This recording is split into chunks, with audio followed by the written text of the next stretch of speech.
I actually saw on social media, I think like last month, that you guys just launched this new kind of like stages of curriculum for your players, right? Yeah. I think that's awesome because, especially at the club level, a lot of times you find just like, here, let's put a team together, let's go play. But it seems like what you guys have and like what you're structured around is really kind of like giving those players steps of like how to really grow and develop, right? Could you dive into that a little bit? Yeah, I think, look, a lot of people don't know, I guess, the origins of True and the reason why True was started. And uh, Mike and I, we started it almost 18 years ago. Hmm. And the purpose is because we love to train. We love to train and we love to coach and we love to develop players. And we were driving with a goal in the back of our car, to different houses, just doing like free lessons and clinics and that type of stuff. Like this was back in 2008, right when we started it. And that's where our passion like came from to doing this. And we always tried to figure out a way, well, how can we do this full time? And I think, look, like to me, like my core values have never changed. Like it's always about player development. Like, and that is the biggest value proposition, in my opinion, for any parent that's deciding to do some sort of club program or some sort of event. Is this like something that's going to help get our players, my player, my son, or my daughter better? Are they going to develop when I spend this money? And I think like the landscape has geared a little bit in a different direction nowadays. All right. And but for us, we stay true to who we are. We want to coach kids who want to develop, and for us, it's really about providing the best opportunities to develop and grow as a person and a player in a program. So Yeah, absolutely. I think, that's kind of one thing, like you said, how I feel like club has changed. I've always said there's definitely a place for club, but out here, like I have friends who's have like, they say like we were talking about earlier, like their kids, they're 8 or 9 years old, and they're not making a team and they get frustrated and then they stop playing, like yeah, especially at that age. Like I think that as you get older and you go through the process, like you always have to put, player development kind of in that forefront, right? And how do you do it? And it's, in my opinion, it's, and I think, and you obviously can speak to it, but it's the traditional club, like, people are just, they're looking to go compete in tournaments, especially when you're in high school, you're looking to get recruited, but really trying to implement that player development, into practicing, into that training year round, because I'm sure you guys offer that. How would you say like the best way, if I was like a coach, like how should I structure that, into like a practice for my kids to make sure that we know that they are getting that development and it's not just here, let's roll the ball out and play and just prepare for this tournament. yeah. Well, if you're not doing that right now, I would question why are you even involved in a club? All right. Mhm. Like the reason why guys like you and I love doing this is because we don't want to be sitting at a desk all day, and we are so passionate about being out on the field coaching and training kids. And so like if you're starting a club just to go and win tournaments and put cool highlights on Instagram for kids, like, and you sit back and you're like, well, why, this is why I did this, and I'm not doing this to develop players. Like that's what's wrong with our sport. We don't need those types of people in it. We need people who love being out on the field and can stay on the field, 4 or 5 hours a day just coaching and training kids. And so for us, like that's always been the mindset into our program. Like we don't hire people that just want to go out and win tournaments. We want to hire people that want to be developers first and foremost.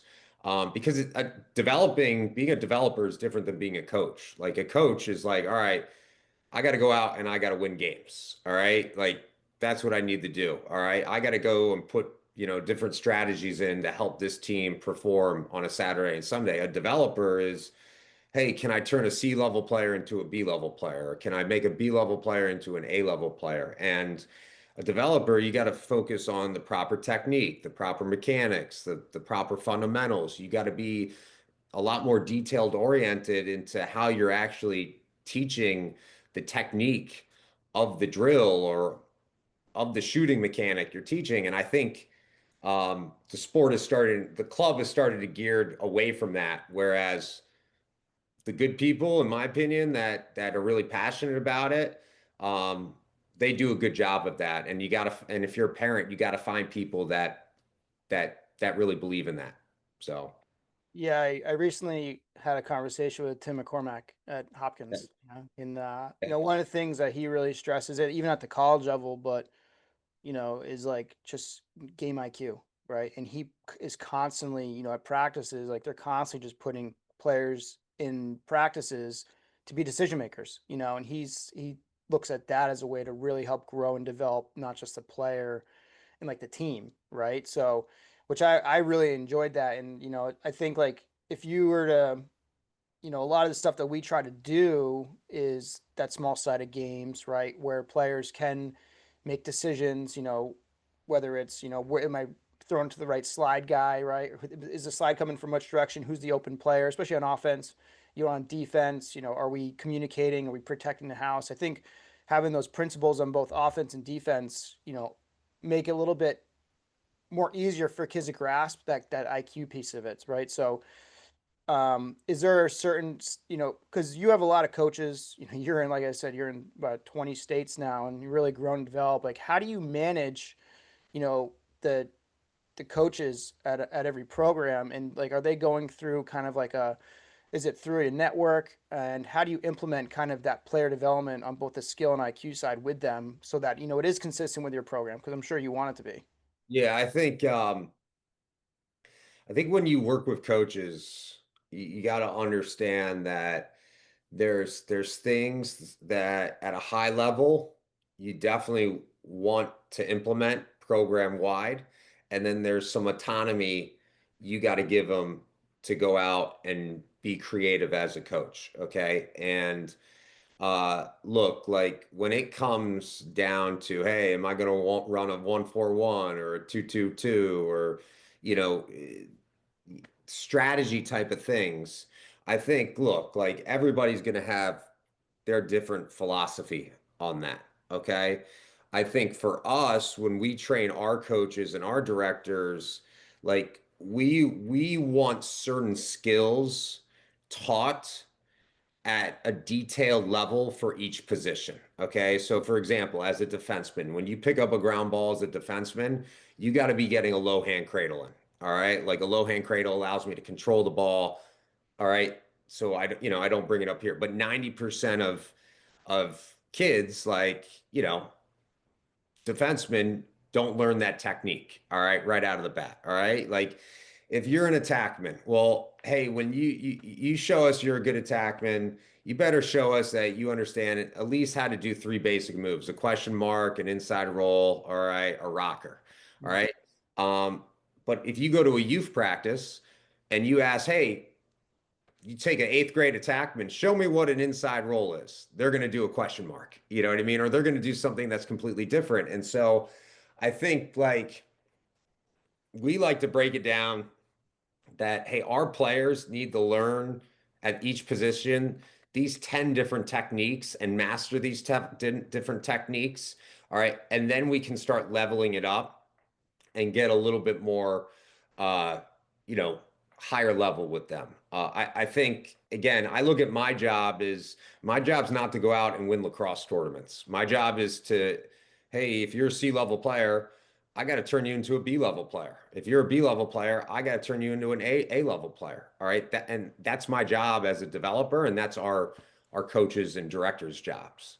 So. Yeah. No, that's amazing. And like, again, I point back to kind of just what I've seen you guys post and what's on your website, and having that structured for kids to be able to like get from, C to B to B to A, I think is something that when you lay it out like that, and it's easy for a parent to like, see, or even like a coach to see, like, you're getting great coaching, the focus is development, because like, hey, you're not ready for this, this this team yet, right? You're not ready for this phase yet. Well, you're still part of the program. We're going to work with you and help you get better. But like, there are stages to help you grow the right way. Like, you don't want to throw a kid in the fire when they're not ready, right? I mean, and I think that's the challenge, with club is like, at a lot of times, like kids get thrown in the fire just to be on a team, right? And then it turns into like a really rough day.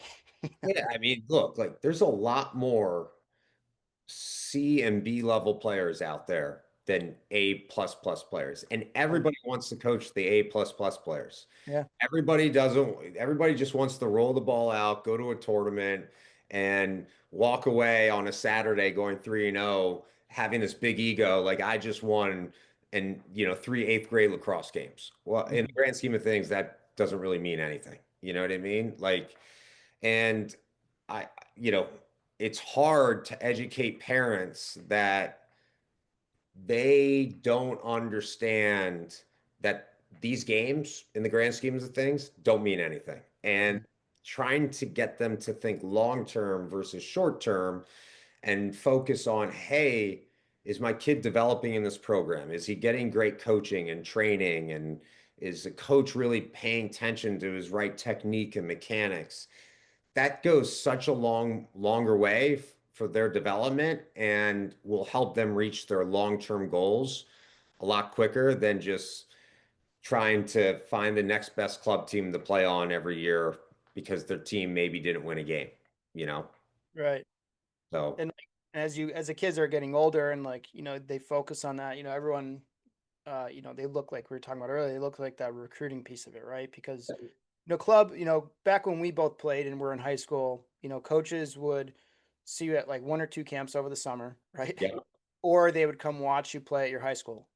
But now it's like these kids have tournaments every weekend through the summer, through the fall, even now in the winter, before their season starts to yeah. like get seen. But and I do think there's a lot of pressure that's get put on the kids and parents. And one of the things that I always just try to stress to families is like, listen, like if it is good to it is good to get seen, right? But if you go about the right way and just don't throw money at everything, right, you'll have a path, right? It'll be less stressful.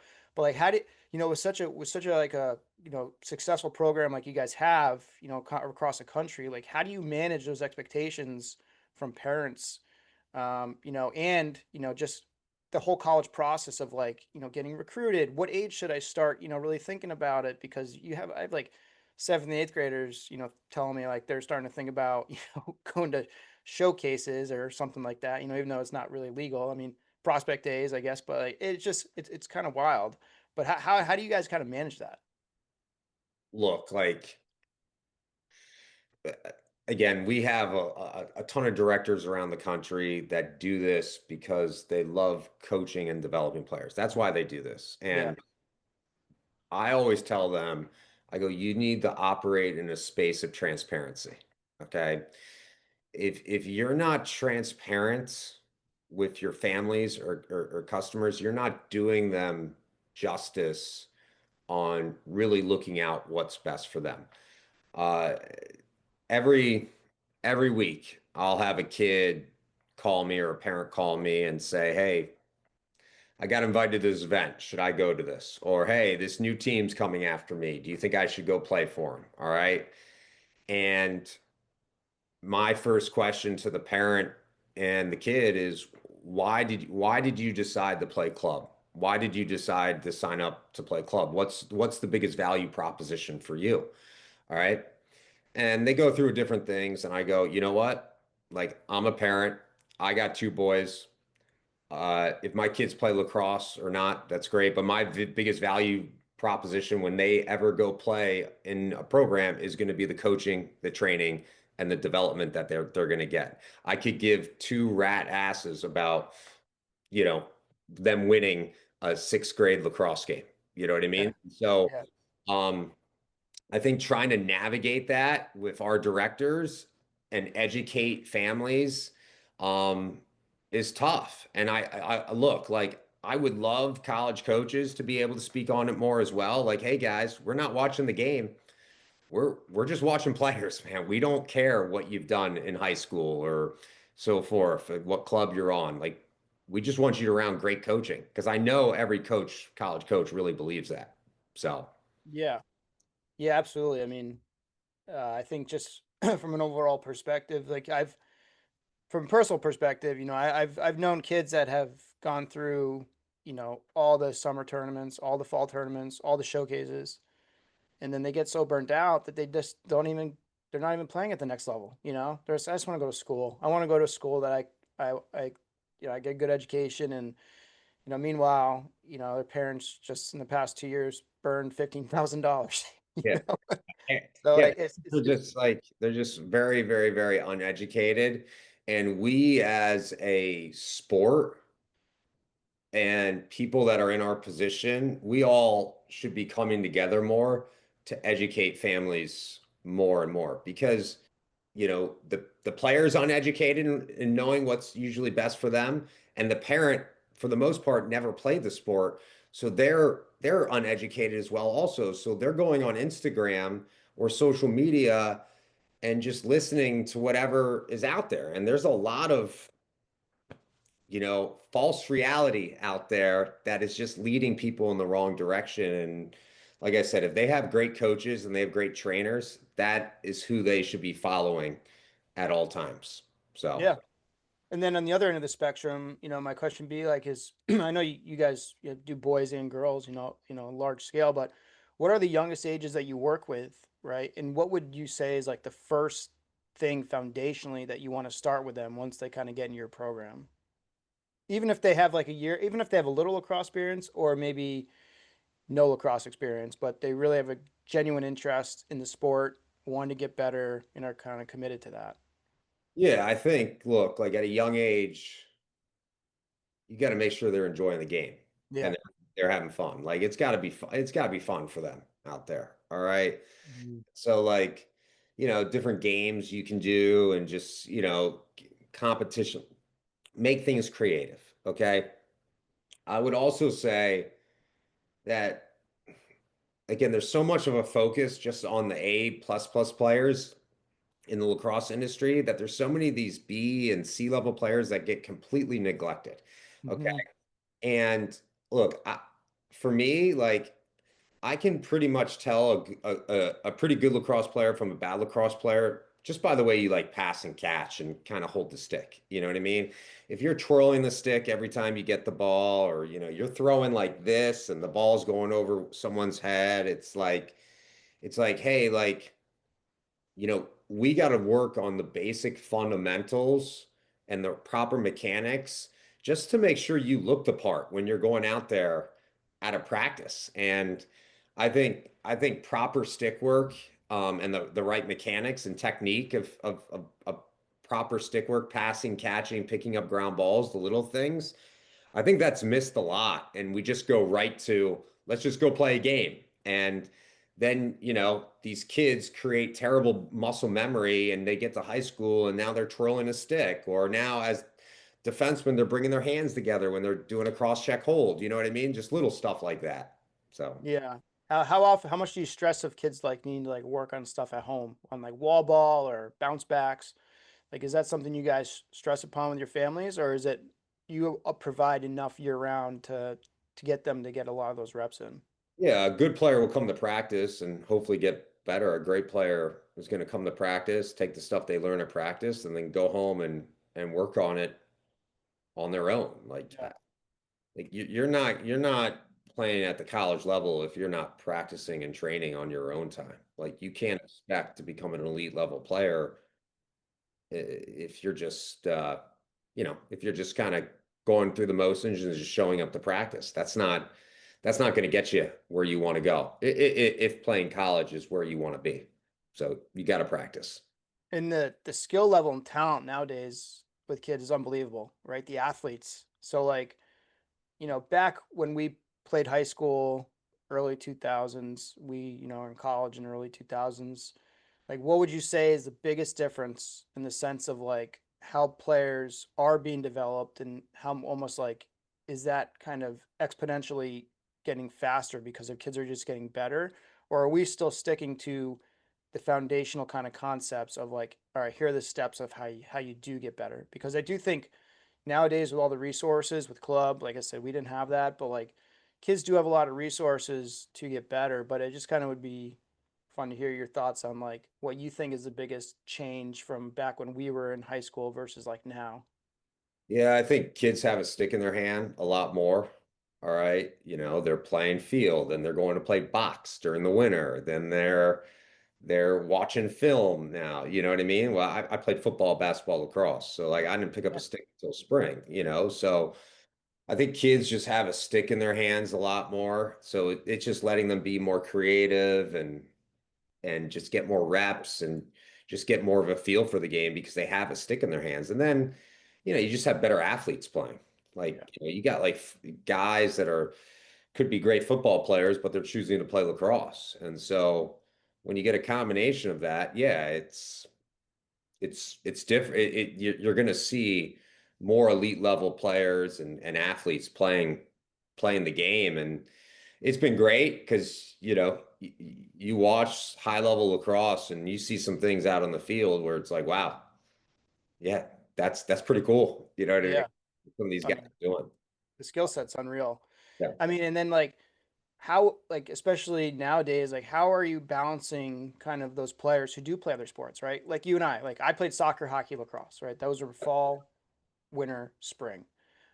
Summer, I love to do lacrosse camps. I always had a stick in my hand, but every college coach that I've talked to says like, we do look for kids who are multi-sport athletes, right? We want yeah. kids who at least play two sports. If you play three, great. I know it can be tough nowadays, but how do you balance that, that kind of with the players with this whole, kind of club environment where they can still train with you and play with you, but without taking that ability for them to maybe go do soccer, football, or basketball in the winter or hockey or any sport really. Yeah, I think you got to be open as a club director to having your kids play other sports and pushing them to play other sports because you don't want them to get burnt out. I think basketball and football, even soccer, it's just going to make them more better athletes. All right. And, in our program, we want multi-sport athletes. We want kids to play other multi-sports. We think that's important. Yeah, it's important to keep a stick in your hands as well, but we promote it because it's just going to make them a more well-rounded athlete. And also, they won't run into the burnout phase, which we've all seen in the past. Yeah. So, Yep. And if you were to give a parent, you know, or I'd say a parent, any advice right now of how to navigate this world, right, of lacrosse, what would be your guidance and suggestions for them, between club, whether they are kind of near that recruiting phase, but like what is kind of the simplest way to say like, here's what you should look for if you want to continue playing lacrosse outside of your, current rec program. yeah, that's a very simple answer. Follow great coaching, Mm-hmm. great training, and great development. Yeah. Just that's if you follow that, you'll be in a good place around good people that really really genuinely care about your kid. Okay, and you will see him continue to develop. Yeah. You steer away from that, which many people do because they see a new shining object or whatnot. uh, they could be left very unfulfilled. Yeah. So, Yeah. Absolutely. No, that's great. Love um, it. but yeah, man, no, this is great, man. I'm glad you're getting back into this, and if anything I can do to help, Brett, I appreciate you hopping on, and Yeah. yeah, if there's anything I can do to help you guys out, let me know.